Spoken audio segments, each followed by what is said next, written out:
Mga kaibigan, mga kababayan ko sa Pilipinas. Ay, nako, kita yung microphone, no? Usog natin. Yeah! Usog natin, mga kaibigan. Kamusta po kayong lahat? Mga kababayan ko dyan sa Pilipinas, sa Estados Unidos, Canada, Saudi Arabia, Australia, Italy, Japan, Malaysia, United Arab Emirates, at Hong Kong. Laban pa, ito na naman ang inyong paboritong social commentator, ha? Parang si tatay na nagkukwento sa harap ng kalan habang naghihintay ng ulam. Ako si Lan ng hashtag Walk with Lan at ngayon ay tayo magdadive sa isang baha na hindi lamang tubig kundi ng katotohanan. Marcos, sinisi si Duterte sa baha sa Cebu. Bakit? Ay nako, parang sinisisi ng ang asawa sa pagkalimot ng anniversary gift. Pero ang tunay na regalo ay ang korupsyon na lumulutang tulad ng plastic sa estero. Ngayon, sa loob ng ilang mga minuto na ito, ihahayag ko ang katotohanan batay sa mga facts mula sa mga report ng PhilStar, Rappler at iba pang crocodile sources. Hindi ko to gawa-gawa. Ito'y factual, in-depth at may konting weed para hindi kayo antukin. Para sa mga OFW na nagpapakahirap sa abroad para sa pamilya at sa kabataan na naghihintay ng pag-asa, ito'y para sa inyo. Subscribe na, mga ngiti, mga hit that bell at sabay-sabay tayong maging boses ng bayan. Shout out sa mga Pinoy sa LA, Toronto, Riyadh, Sydney, Rome, Tokyo, Kuala Lumpur, Dubai at Hong Kong. Kayo hindi nag-iisa. Ang inyong remittance ay hindi lamang pera, kundi patalim sa korupsyon. Simulan natin. Kay, nako mga kaibigan, Una mga kawok sa puso ko, alamin natin ang facts. Noong November 2025, dumating ang bagyong Tino. Hindi siya bagong kaibigan sa Facebook, kundi isang super typhoon na nag-iwan ng 8 patay sa Talisay City, Cebu. Ayon sa report ng ABS-CBN at GMA News, libo-libong pamilya lubog sa baha hanggang leeg ang Mananga River. Parang ilog ng luha ng mga nasalanta. Si Pangulong Bongbong Marcos Jr., siya'y bumisita, naglamen. Talagang ang damage ay dahil sa baha. Ay naku, BBM. Parang sinasabi mo na ang traffic ay dahil sa sasakyan. Oo, obvious. Pero bakit ganito kalala? Ayon sa editorial ng PhilStar noong November 6, ito'y dahil sa failed or non-existent flood control program. At sino ba ang may pananagutan ngayon? Hindi si Digong na matapos na magpaalam noong 2022. Kung ang baha ay dahil sa ulan, bakit hindi nabaha ang Davao sa panahon ni Duterte? Dahil doon, walang ghost projects. Sa Duterte admin ng Build program ni DPWH ay nagbigay ng 10 bilyong piso sa flood control sa Visayas, kabilang ang Cebu. Ngayon, under Marcos, ayon sa Time Magazine report, November 6, 2025, corruption scandal sa flood projects, mga kaibigan. Okay. Ay talaga namang parang si BBM ay naglalaro ng hot potato. Hindi ako si Duterte. Pero wait lang, teka, sino ang nag-approve ng dolomite mining revival sa Alcoy, Cebu? Si Duterte ba? Oo pero parang sa economic growth, hindi para sa environmental disaster.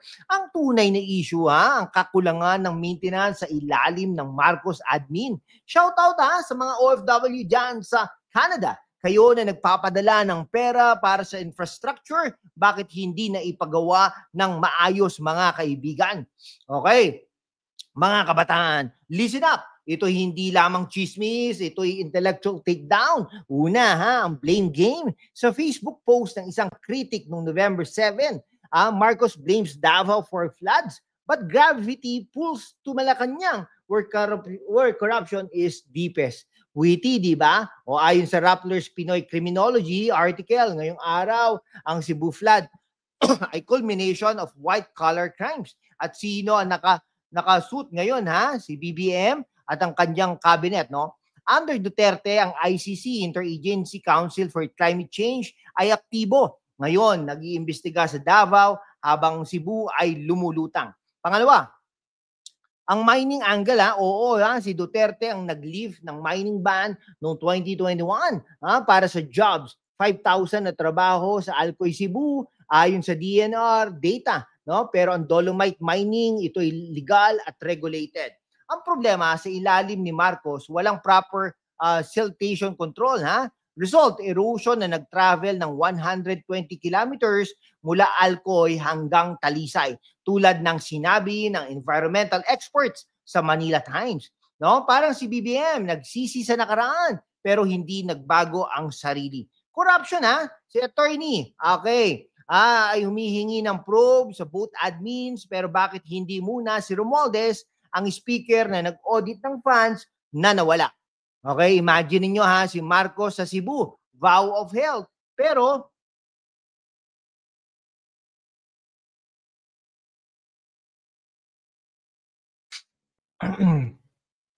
okay, talagang para sa mga kabataan sa Japan, ito'y lesson, hindi lahat ng shiny campaign promises ay hindi nababahan ng katotohanan. Subscribe tayo para sa mas maraming expose tulad nito.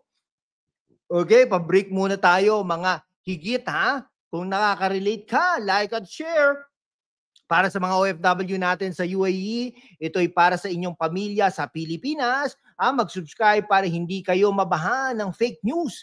Ngayon, bigyan natin ng justice si Rodrigo Roa Duterte. Hindi siya perpekto, pero compared to now, parang Ferrari versus Cariton. Ay, nako, sa Duterte era, ang National Disaster Risk Reduction and Management Council, NDRRMC, ay nagkaroon ng 50 billion pesos budget para sa resilience projects. No, result, sa Typhoon Broly 2020, minimal casualty sa Mindanao dahil sa early warning systems. Sa Cebu, ang flood controls sa Mananga River ay nagsimula pa noong kanyang term.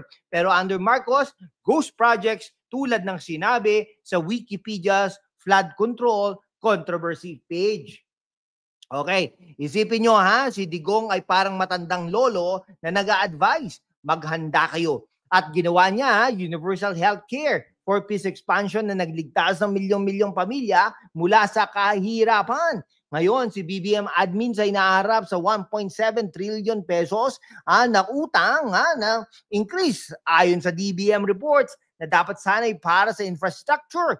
Para sa mga OFW sa Australia, si Digong ang nagbigay ng OFW protections laban sa abusive employers. Hindi ba't deserve niya ang credit? Okay, ayon sa under reports, ang climate justice ay nangangailangan ng accountable governance. Si Duterte na nag-focus sa federalism para mas mabilis ang response sa local disasters. Si Marcos, mas busy sa US alliances na nagdadala ng EDCA bases. At bakit? Para sa war games habang ang Cebu ay lumalangoy, mga kaibigan. Mga kabataan, ito hindi lamang politika, ito'y social drama, parang teleserye. Si BBM bilang kontrabida na nagsisi sa ex Duterte, pero ang tunay na plot twist ay ang kanyang sariling script ng korupsyon. Okay, facts muna tayo mula sa ombudsman. Mga probes sa flood funds under Marcos, 2 billion pesos ang nanlo sa Visayas projects. Si Digong, ang kanyang war on drugs ay naglinis ng kalye. Pero ang real war ay sa graft. PhilHealth savings ng 267 billion pesos. Mga kaibigan, kung si Marcos ay weather forecaster, cloudy with a chance of blame, pero sa totoong buhay, ang kabataan ay nangangailangan ng jobs, hindi excuses. Shout out sa Italy, mga Pinoy nurses doon. Kayo'y heroes, tulad ni Digong na nagbigay ng healthcare reforms. Para sa mga OFW sa Malaysia, ang remittances nyo ay 2.5 trillion pesos. Na bakit hindi gamitin para sa anti-flood technology tulad ng Singapore, model na sinimulan pa ni Digong? Mga higit, ito'y hindi endgame, Para sa mga kabataan, mag-volunteer sa local DRRM, mag-demand ng transparency. Para sa mga OFWs, i-vote nyo ang legacy ni Digong sa 2028. Walang iba kundi Vice President Sara Duterte. Subscribe na para sa higit pang witty takedowns. Mga kaibigan, goal natin 1 million subscribers para sa tunay na pagbabago. Shoutout ulit, Pilipinas, USA, Canada, Saudi, Australia, Italy, Japan, Malaysia, UAE, Hong Kong. Lalaban tayo. Salamat sa ilang mga minuto nyo. Next week, Sara 2028, hope or hype, i-like, i-share, i-subscribe. Ingat at huwag kayong mababaha ng fake news. Magandang gabi, mabuhay ang Pilipinas.